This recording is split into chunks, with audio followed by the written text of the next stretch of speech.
Could you imagine if we had started just graduating from high school or college and our gift is, hey, baby, here, your first investment property.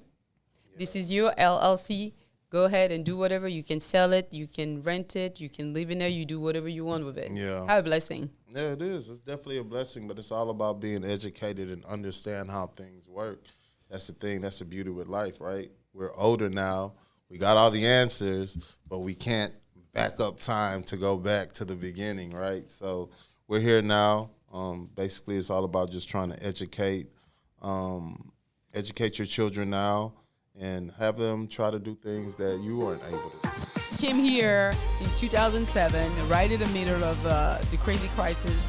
If your heart is not into it, do not do it. That's what I always tell them. If you're making around $70K, look to be able to qualify for a home somewhere around $250, $275 in that bracket. As onions and juices and all that, and put some lemon and onion, and you make him drink it, right? And Alex, all my listings need a video. All of them. Hello guys, welcome back to Let's Keep It Real Now. I am Danielle Bilumbu, your host, and I'm here with my friend Abu Jabi with AMP Lending. How y'all doing today? Great. So it's graduation season. It is. A lot of kids graduating from high school and college. They are. Mm-hmm. So today our goal is to empower the parents. You guys who are parents, we want to make sure we can empower our youth about how to prepare for the future and how us as parents, we can put different things in place to really help them and guide them through homeownership and investing and make sure they have a better and brighter future, right? For sure. I mean, we could definitely start with the high schoolers first, the ones that are graduating high school that are looking to transcend into college.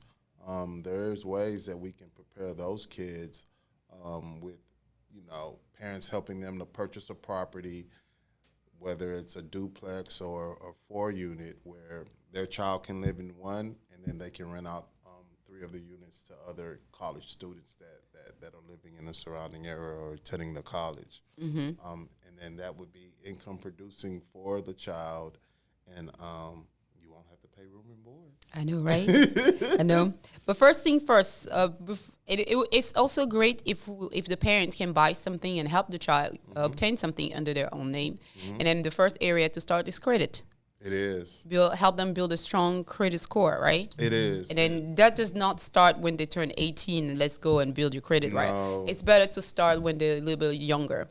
Yeah, I would advise, me personally, I started my child at 16 years old as far as establishing credit. What I did was, actually, I had a credit card myself, and I just put him as an authorized user on my actual credit card and start building his credit that way. When we got into his senior year, what I advised him to do is get his own actual credit card and just start using it for minimum purchases as far as gas, groceries, keeping that 10% balance average there and getting his credit score to where it's about, 720 to 750 where they're able to purchase a home. So establishing credit for your child would be the number one thing I would advise for parents to do to be able to get their child in that financial, let them understand money and how money works and how credit works with the money. Yes, and also if parents can also set up their kids in those credit monitor company where they can check it regularly and then make sure it's protected, is not in the black, how we call the black market or the black market, whatever. So to protect them, because you don't want to have your child 18, 20, 25, they find out that somebody has been using their identity, their credit, and then now they're stuck to have to clear this up. Then so that's also good to do. And as for down payment strategy, parents can support their children, they can. Right? So what are the different ways that a parent can give money to their kid in order for them to purchase a property? You have gift for funds that you can give to your child if you want to gift them over the money to be able to purchase the property. Is there a limit for it, or it doesn't matter? It's not a limit for a gift. Basically, the way that, in the mortgage industry, what they want to see is that the borrower can at least cover the actual down payment. Mm-hmm. Not the actual closing costs, but just the down payment amount. So I would advise parents out there to, open up a savings account for the child And if it's having a summer job, while they're building out, this is going to be a thing where you're looking at a three-year window to strategize to be able to get to that point once that child is, about to graduate high school. So, yeah, you got the gift funds. You got parents that can actually do the co-signing where they're non-occupying. Well, before we move forward on the gift fund, people need to pay attention. They may have some tax implications, so be careful with that when you do the gift fund to your children. Mm-hmm. So you also say co-signing a loan? Yeah, you have co-signing where you can actually, be a third party, non-occupying borrower where you're on the actual loan and you're helping your child. All they have to do is have the credit to be able to establish. Once you, the parent, have the income, have the down payment, the child is going to be another person on the deed as yourself as well. Okay. And then parents are, like you say earlier, they can start saving money for the children. That we call that the First Home Saving Account, FHSA. Mm-hmm. So to encourage your child to contribute into their own savings. But also you can use your Roth IRA or create a Roth IRA for your child as soon as they're born. If you don't want to put that into a 529 plan. Hold on, I'm not a financial advisor. I'm not a tax person. I'm not a lawyer. Yeah. This is just helpful information that I've learned over the year, and I'm just sharing with you guys. But if, for example, you open up a Roth IRA, which is a retirement account, that will grow, and the Roth IRA, you already paid the tax on it, so it's going to go tax-free, and then you can put that for your kids as soon as they're born. And then you can use that money into that IRA to turn around and purchase an investment property in the future. Yeah. So basically with the Roth IRA, the way that it works, all the money that you put into the actual Roth IRA itself, it's going to be non-taxable if you want to withdraw it. But whatever the Roth IRA gains in interest, that amount does have to be, the taxes have to be taken out on that. But you're able to put up to like $7,500 per year on that Roth IRA every year to help that build the interest on those type of accounts as well. Mm-hmm. And then when you do all of that, after that is to properly choose the right property for your child, right? So because it's a child, it doesn't need to have the bigger house with 20 bathroom and 10 bedroom and 10,000 square foot. You want something that is going to be efficient. You want to make sure you pay attention to the location, the area. It's a popular neighborhood area that everybody wants to live in. It doesn't have to be big. You can pick something small, a 2-bedroom, a 3-bedroom. 3-bedroom I prefer in general. Yeah. Because most people like 3-bedroom. And it doesn't have to be super big, 15, 16, 1,800 square foot. 2-bath, not too old. Because you don't necessarily want to deal with some of the construction aspect when the property is very, very old. Mm-hmm. So maybe something built in the 2000 in a good area,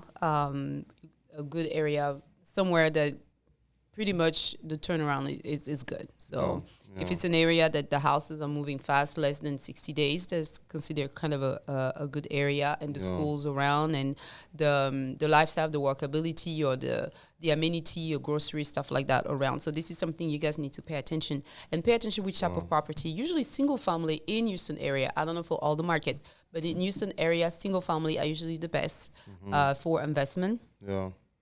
Like I said earlier, 1-story, 3-bedroom, 4-bedroom, even 1,600, 1,500 to maybe 2,000 square foot. That could be a good things.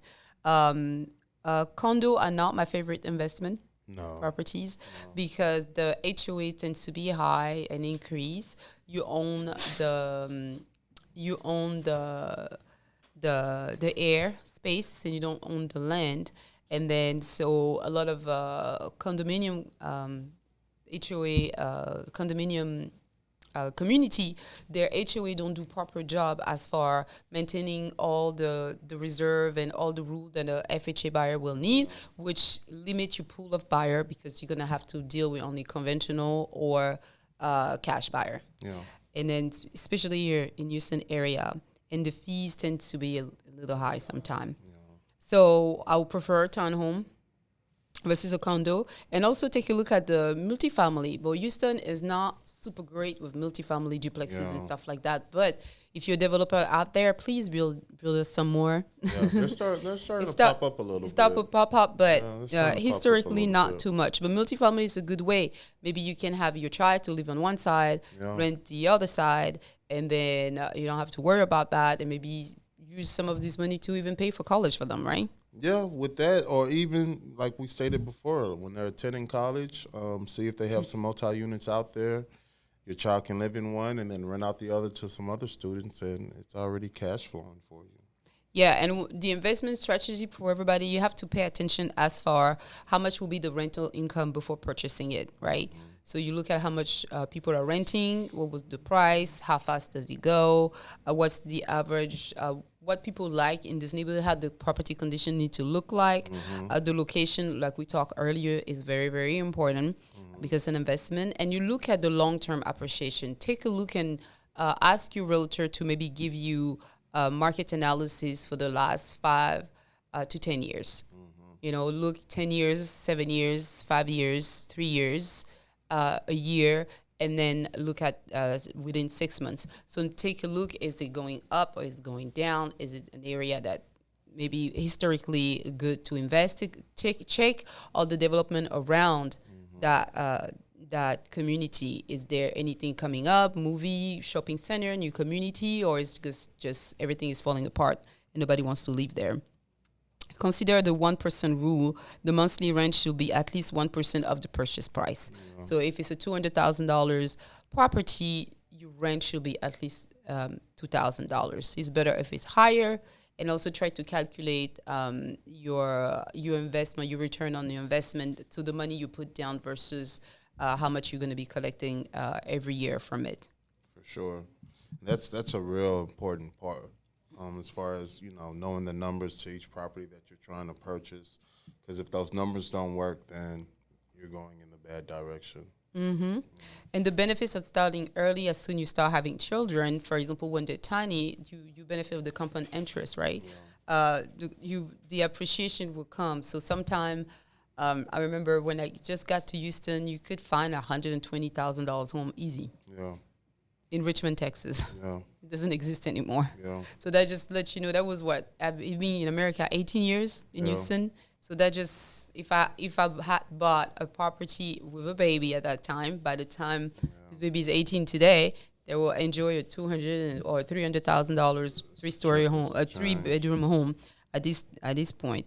Look at the rental income also and the tax benefit. Yeah. So the early we start, the better it is for them. And what a blessing.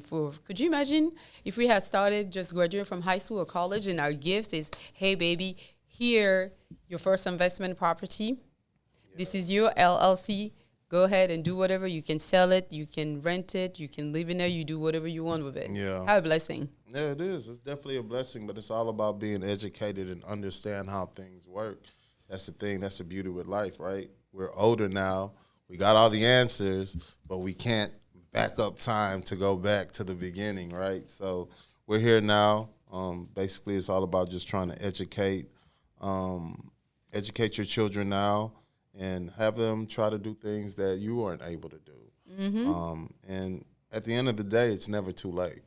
Yeah, so it's never too late. Alternative strategy, if you want, if you wake up a little too late and you're looking at for investment property, you don't have to put 20% down right away. No.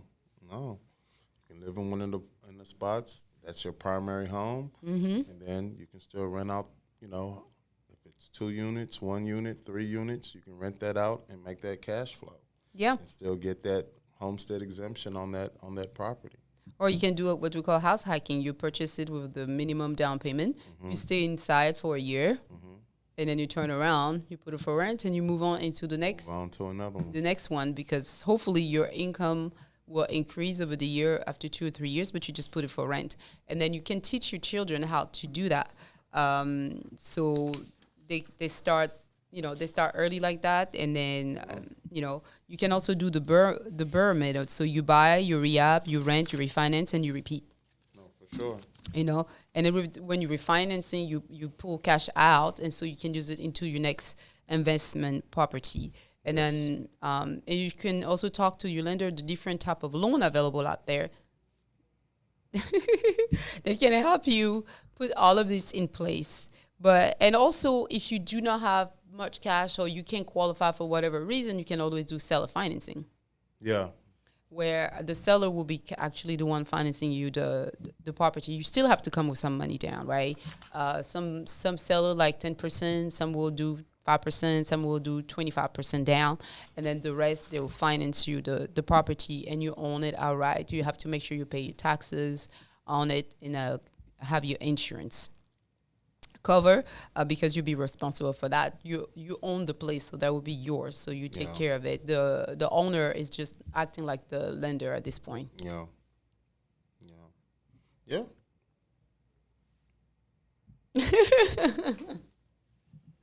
Okay, guys. Hopefully you learned a lot today. How we can set our little one for a brighter future and a better future. And now you understand all the different options. If you have any question for you specifically, do not hesitate. We are here to help you. Make sure to subscribe, follow us on all our social media, and put a comment. Have you done that for your child? Or have you been the recipient of an investment property that your parent put together? So we would like to hear from you. We want your testimony. Thank you so much for watching us today, and we'll see you in the fall. Happy summer! Happy summer.